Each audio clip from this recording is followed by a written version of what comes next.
धुरंडी का जो कार्य है वो 4 मार्च को सभी लोग मनाएंगे। सारे त्योहार फीके हो गए। होली आ रही है, लगी नहीं रिया की होली जैसा है। दिवाली आती है तो लगता ही नहीं कि दिवाली जैसा है। राखी आती तो लगता ही नहीं राखी जैसा है। सारे त्योहार फीके हो गए गुरुजी। हमने कहा त्योहार फीके नहीं हुए, त्योहार का कलर फीका नहीं हुआ, त्योहार का रंग फीका नहीं हुआ है। बस त्योहार वही है, गुलाल वही है, मिठाई वही है, गुजिया पपड़िया वही है, खुरमे चकरी वही है, पपड़िया वही है, गुजिया वही है, इंसान वही है। बस बाजार में से जो रौनक समाप्त नहीं हुई है, रौनक आपके भीतर की समाप्त हो गई। आपके भीतर इतनी ईर्ष्या भराती गई, इतनी ईर्ष्या भराती गई, इतनी ईर्ष्या भराती गई कि वो ईर्ष्या के कारण, उस अहंकार के कारण, उस अहम के कारण तुम एक दूसरे से मिलना पसंद नहीं कर पाते। पहले के लोग कहते थे हमारे यहाँ जब होली होती थी इतने लोग आते थे, मिलने जाते थे, गुलाल लेकर जाते थे। आजकल तो कोई दिखता नहीं है। कारण केवल इतना सा है, तुम्हारा अहंकार, तुम्हारा ईगो, तुम्हारा अभिमान तुम्हें अपने घर से बाहर नहीं निकालता। तुम घर से बाहर नहीं निकलते अपने अहंकार के कारण, अपनी काया के कारण, अपनी अभिमतता के कारण। आप दूसरे से मिलना पसंद नहीं करते। जरा सा कोई ने कलर लगाया तुम्हें क्रोध आ गया, जरा सा किसी ने गुलाल लगाया तुम्हें गुस्सा आ गया, जरा सा कोई आया भाभी जी भैया जी करके गुलाल लगा गया, तुम न न न न न न न न न कहां जाओ। इतने वीआईपी हो गए, इतने वीआईपी हो गए, इतने वीआईपी हो गए कि अपने त्योहारों से भी दूर हो गए। मेरा निवेदन है, होली का त्योहार आ रहा है, उस फागुन के त्योहार में मेरा देवाधिदेव महादेव माता पार्वती के साथ होली खेलता है, मेरा कृष्ण कन्हैया राधा रानी के साथ होली खेलता है। आप भी अपने इष्ट मित्रों के साथ होली खेलिए और दिल से खेलिए, दिल से खेलिए, हृदय से खेलिए, भाव से खेलिए, दिल से त्योहार मनाइए। हमारे सीहोर में, सीहोर जिले में एक होली होती थी। उस होली का नाम हमने पिछली बार बदल दिया था। कौन सी होली कर दी थी? महादेव की होली। पिछली बार हमारे सीहोर जिले में हमेशा होती आई थी वो होली, थोड़ा उसका नाम हमने चेंज कर दिया था तो उसको महादेव की होली कर दिया था। मेरे सीहोर जिले के रहने वाले सभी रहवासियों से, जिले भर के निवासियों से निवेदन करना चाहूंगा, वो पुरानी होली को बंद कर महादेव की होली नाम दिया गया है। शिव मंदिर में जाना है, चंदन का जल शिव जी को 1 लोटा चढ़ाना। एक बात अपनी जिंदगी में उतार कर रखो, शंकर भगवान को घी का दिया भी लगाओ तो तुम्हारे घर में जो असली घी हो, थोड़ा सा भले 1 बत्ती लगाओ, भले इतनी सी बत्ती जलाओ, पर असली घी की जलाओ। शिव जी को अगर चंदन भी लगा रहे हो तो असली लगाओ। शंकर भगवान को चावल भी चढ़ा रहे हो तो असली चढ़ाओ। शंकर भगवान को अगर अष्टगंध भी चढ़ा रहे हो तो असली चढ़ाओ। केमिकल का कोई चीज मेरे महादेव को मत चढ़ाओ जिससे भगवान शिव की मूर्ति नष्ट हो। ऐसी कोई चीज मेरे महादेव को ना चढ़ाओ। अगर शंकर भगवान के साथ आप होली खेल रहे हो तो चंदन का पानी शंकर भगवान को चढ़ाइए, अष्टगंध का जल भगवान शिव को चढ़ाइए।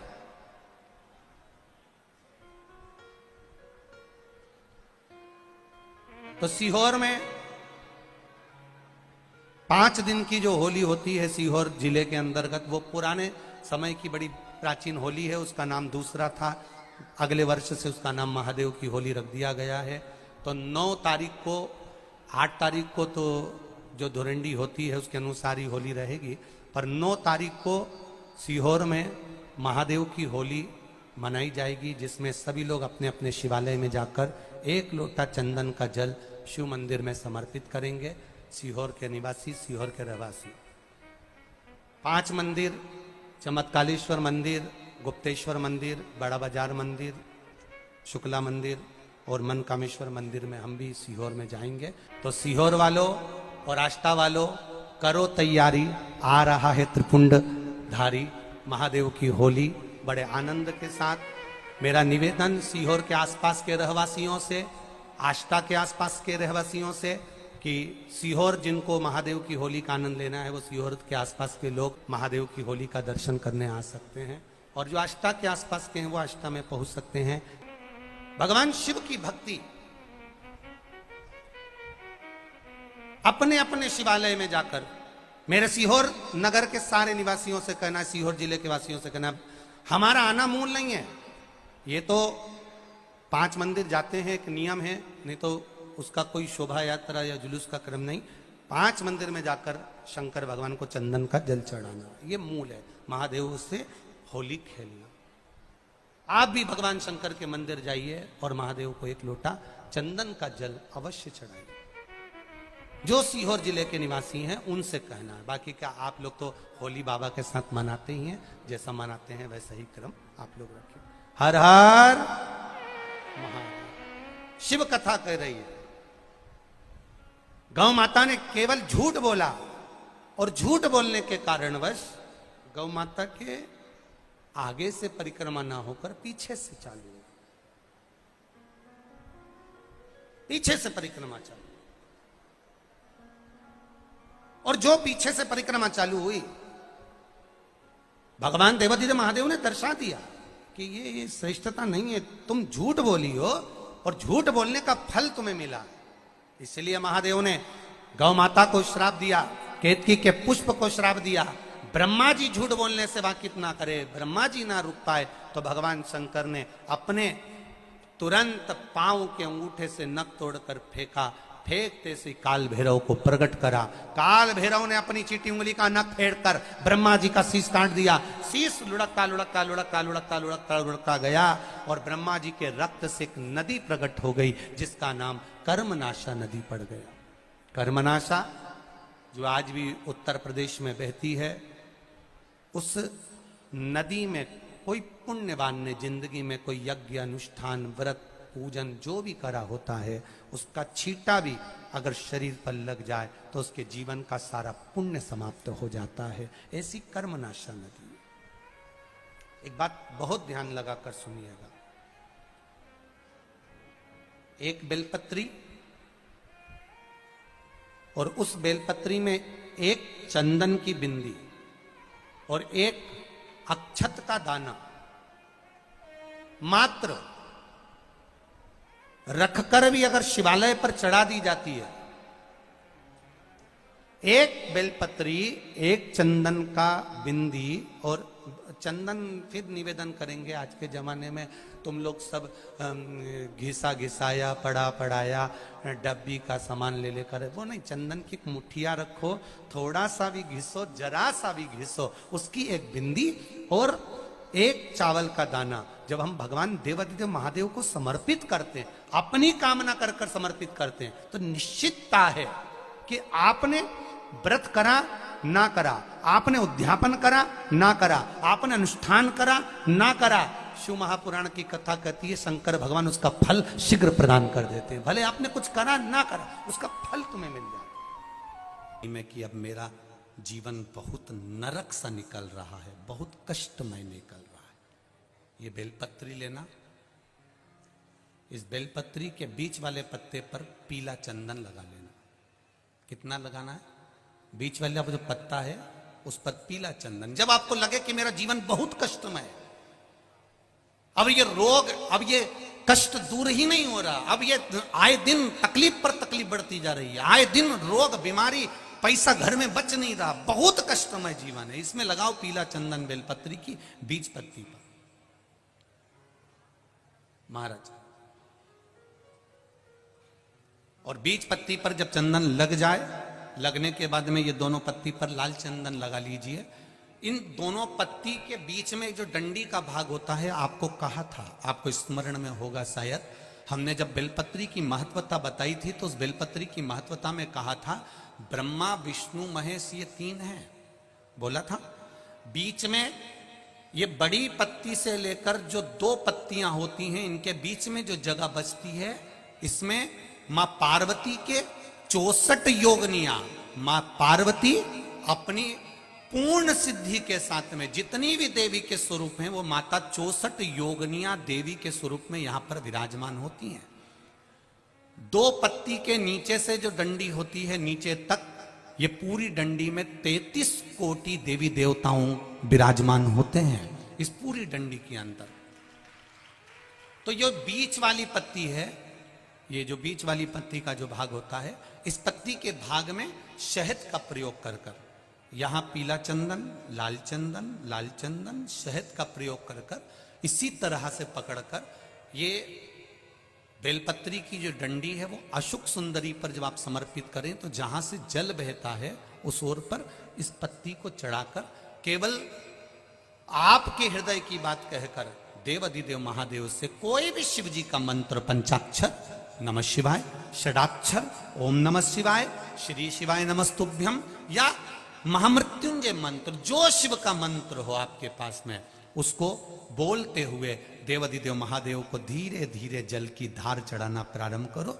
जल की धार जब पूर्ण होने लगे, उसमें थोड़ा जल बचे, तब अशोक सुंदरी पर जो तुमने बेलपत्र चढ़ाई है वहां उस जलधार को चढ़ाए और जल चढ़ाकर बाबा से विनती कर कर उसी बेलपत्र को वापस उठाकर कहीं जलाशय में या किसी पेड़ के नीचे विसर्जन कर दें और 1 लोटा जल वहां भी चढ़ा दें। बस निवेदन कर कर आ जाइए, मेरा बाबा 3 माह के अंदर हाथ जरूर पकड़ेगा और आपको दलदल से बाहर निकाल देगा। सुंदरता होगी तो लुच्चों की नजर पड़ेगी, गले में सोने की चेन होगी तो चोर की नजर पड़ेगी, और मुख में शिव का नाम होगा तो महादेव की नजर पड़ेगी, ये निश्चित है।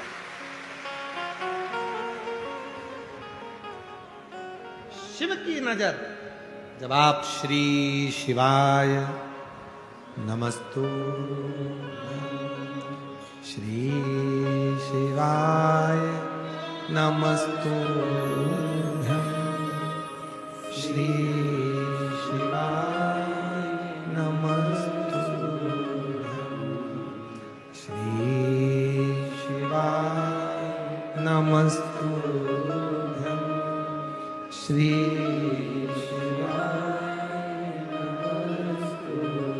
जब आप मुख से श्री शिवाय नमस्तुभ्यम कहते हो तो मेरे बाबा की दृष्टि आप पर पड़ती है। इसलिए आपसे कहते हैं प्रतिदिन 33 कोटि देवता में केवल एक देवाधिदेव महादेव ऐसे हैं जो प्रतिदिन प्रदोष काल में शाम के समय मां जगत जननी पार्वती के साथ में नंदी पर बैठकर भ्रमण करते हैं, और जिसके दरवाजे पर बाबा पहुंचता है उसका कल्याण निश्चित ही करता है।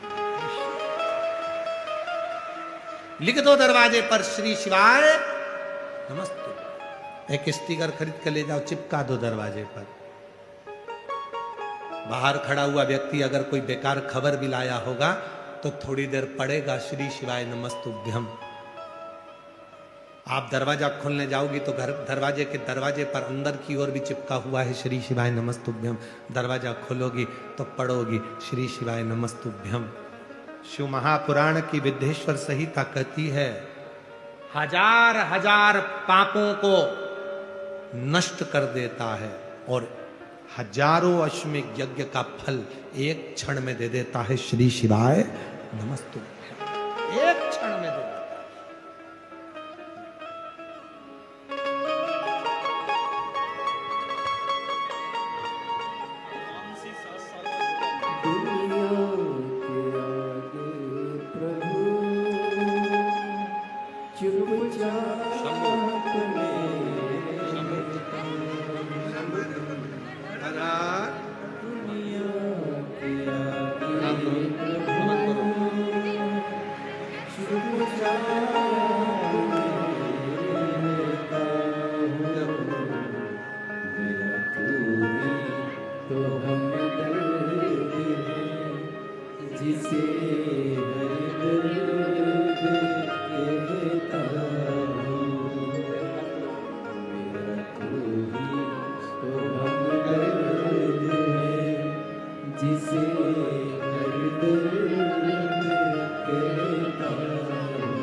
दीदी कह रही है गुरुजी आप कहते हो ना कि नारी की गोद और पुरुष की जेब भरी होना चाहिए।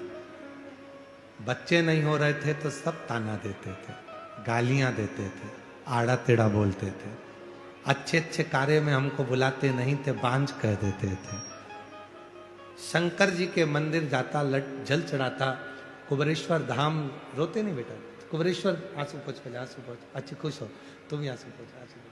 कुबरेश्वर धाम जाता रहा, कंकर पूजन करता रहा, और बाबा की कृपा से एक नहीं बाबा ने दो दो दे दिया। जोरदार ताली।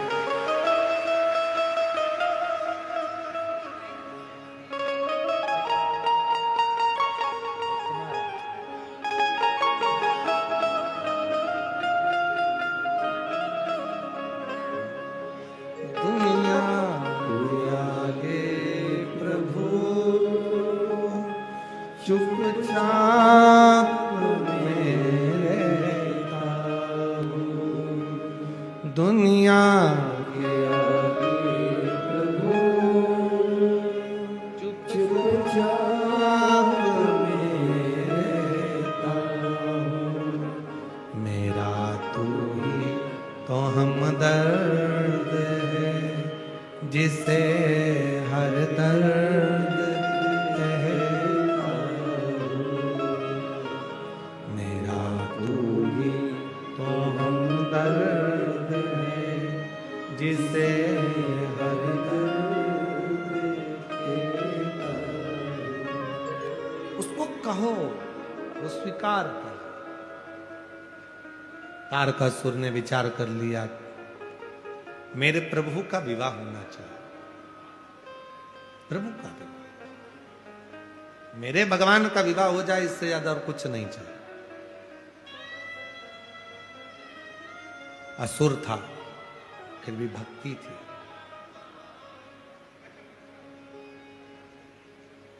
विचार कर लिया था भोलेनाथ जी ने तो सती माता के जाने के बाद में विवाह करेंगे नहीं, पर उनकी शादी तो मैं करा कर रहूंगा। जब दरवाजे पर श्री शिवाय नमस्तुभ्यम लिखा होता है, यहां से जाते जाते 25-50 स्टिकर खरीद कर लेके जाओ। किसी को गिफ्ट में भी देना तो श्री शिवाय नमस्तुभ्यम देना, कि दरवाजे पे चिपकाना। तेरे दरवाजे पर अगर दुख भी आ रहा होगा तो टल जाएगा, शिव कृपा होगा।